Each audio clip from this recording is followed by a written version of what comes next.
President, you've talked about the VAT and the EU before and your concerns with how the EU treats you. Do you have a number in mind on the European Union? Do you have an idea where that number is going to land? Well, what they are now is they have a 20% VAT tax, which we're considering to be similar or the same as the tariff. Plus, they charge lots of fees. And, they're doing something else. The European Union's been very tough on our companies. They sued Apple, they sued Google, they sued Facebook. They sued many other companies, and they're American companies, and the kind of numbers are staggering.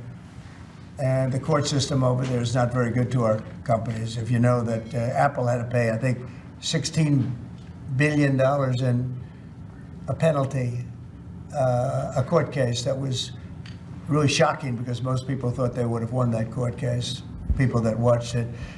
So they've been very tough. Airlines have called me up and they said, could you help us with Europe because they're charging us so many different fees.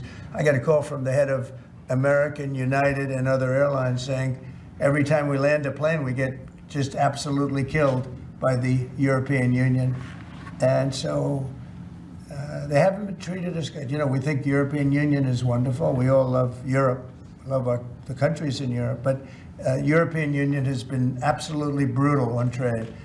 Canada's been very bad to us on trade, but now Canada's going to have to start paying up. And Canada's been tough on the military because they have a very low military cost. They think we're going to, protect them with our military, which is unfair. So Canada's going to be a very interesting situation because, we just don't need their product.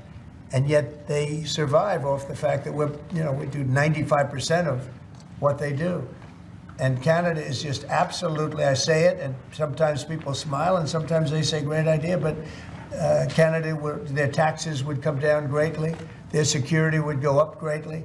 Amazing things happen to Canada, and really Canada in this particular, why would we pay $200 billion a year in subsidies to Canada when they're not a state? You do that for a state, but you don't do that for somebody else's country.